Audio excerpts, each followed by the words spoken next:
کہ جن میں حضرت ابوبکر صدیق رضی اللہ تعالیٰ عنہ کا تذکرہ ہے، آپ کے فضائل میں بیان ہوئی ہیں، کیا فرماتے ہیں علامہ صاحب؟ بسم اللہ الرحمن الرحیم، بہت بہت شکریہ۔ اور سب سے بڑی خوشی کی بات یہ ہوتی ہے جب کوئی سید جو ہے وہ خلفاء کی جو ہے وہ سیرت اور صورت کو بیان فرماتا ہے تو اس کو چار چاند لگ جاتے ہیں۔ سبحان اللہ۔ اور جو افتراق ہے اور جو اختلاف ہے امت میں، اس میں کمی واقع ہوتی ہے۔ بے شک حضرت، میں جس طرح پیر صاحب فرما رہے تھے، میں چند باتیں گوش گزار کرنا چاہتا ہوں۔ پہلی چیز تو یہ ہے کہ سیدنا صدیق اکبر رضی اللہ تعالی عنہ وہ ذات ہیں جس پہ پوری امت کا اجماع ہے کہ آپ صحابی رسول، سبحان اللہ، بے شک۔ اور متقدمین اور متاخرین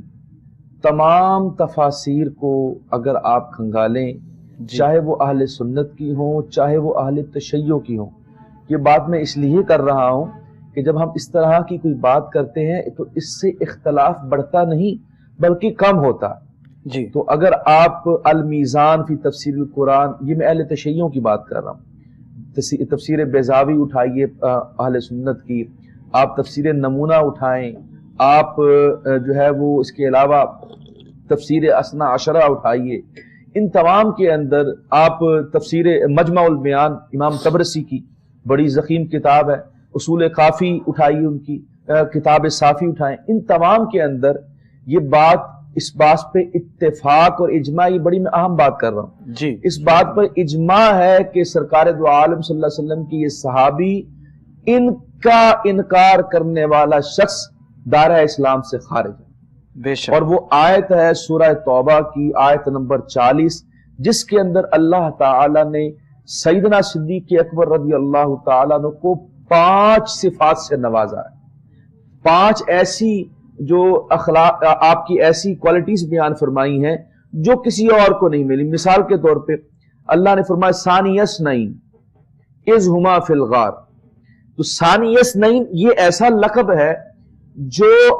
آپ الحمد سے لے کے والناس تک قرآن پاک کا مطالعہ کیجئے، کسی بھی شخص کو، کسی بھی ذات کو یہ لقب نہیں ملا سوائے سیدنا صدیق اکبر کے۔ 2 میں سے دوسرے اگر کوئی شخص ہے، جس طرح فرما رہے تھے کہ انبیاء کے بعد اگر کوئی افضل ترین شخص ہے تو سیدنا صدیق اکبر ہے، تو یہاں پہ فرمایا ثانی اثنین اذ ہما فی الغار،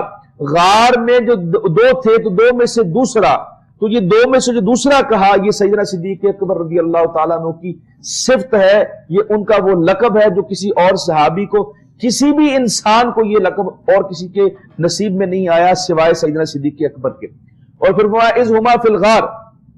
اور یہ جو اذ ہما فی الغار یعنی یار غار ہونا آپ کا،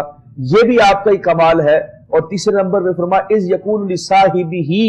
اور جب وہ اپنے صاحب سے فرما رہے تھے، تو آقا علیہ السلام اپنے صاحب سے فرما رہے تھے، اور وہ صاحب جو ہیں وہ حضرت سیدنا صدیق اکبر ہیں۔ اور آقا علیہ السلام نے فرمایا کہ اے ابو بکر، تم میرے خلیل ہو، تم میرے دوست ہو، لیکن میں تمہیں خلیل نہیں کہتا بلکہ میں تمہیں اپنا صاحب کہتا ہوں، کیونکہ اللہ نے تمہیں صاحب کہہ کے پکارا ہے۔ تو لہذا یہ تیسری صفت، تو اس لیے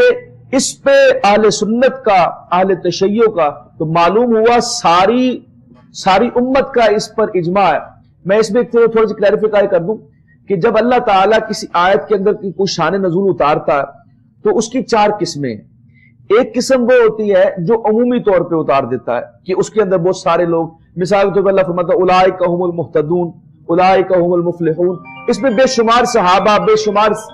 صحابیات، بے شمار جو ہے وہ اہل بیت اس میں شامل ہوتے ہیں۔ یہ ایک عمومی حکم ہوتا ہے۔ ایک حکم ایسا ہوتا ہے جس میں اختلاف ہوتا ہے کہ یہ شان نزول فلاں صحابی کے لیے، فلاں اہل بیت کے لیے، فلاں شخص کے لیے، کوئی کہتا ہے فلاں شخص کے لیے، تو وہ کئیوں کے لیے جو ہے وہ پورا اوہرا ہوتا ہے۔ تیسرا یہ ہوتا ہے کہ ایک میں اہل سنت کا اتفاق ہو جاتا ہے کہ اس سے مراد فلاں شخص ہے،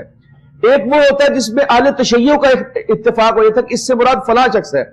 اور ایک ایسی قسم ہوتی ہے جس میں اہل سنت اور اہل تشیع سب پوری امت اس پہ اجماع کر لیتی ہے کہ اس سے مراد کون ہے۔ تو آیت نمبر یہ سورہ توبہ کی جو آیت میں نے تلاوت کی ہے، یہ اس کے اندر جو مراد ہے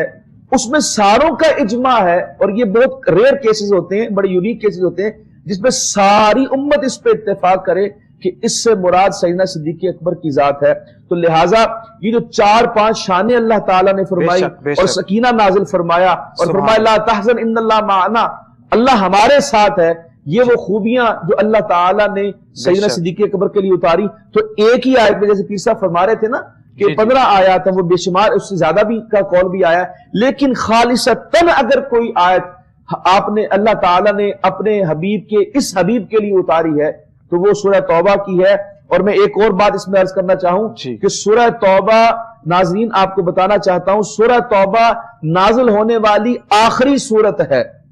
اس کے بعد کوئی سورت نازل نہیں ہوئی. آیات تو نازل ہوئی لیکن یہ سب سے آخر میں اترنے والی ہے. حالانکہ واقعہ جو ہے ہجرت کا وہ تو 9 سال پہلے آیا اور 9 ہجری میں یہ سورت اللہ نے اتار کے بتا دیا کہ اس سورت کے اندر جو احکامات ہیں وہ ناسخ تو ہو سکتے ہیں، منسوخ نہیں ہو سکتے. لہٰذا سیدنا صدیق اکبر کی صحابیت کا انکار کرنے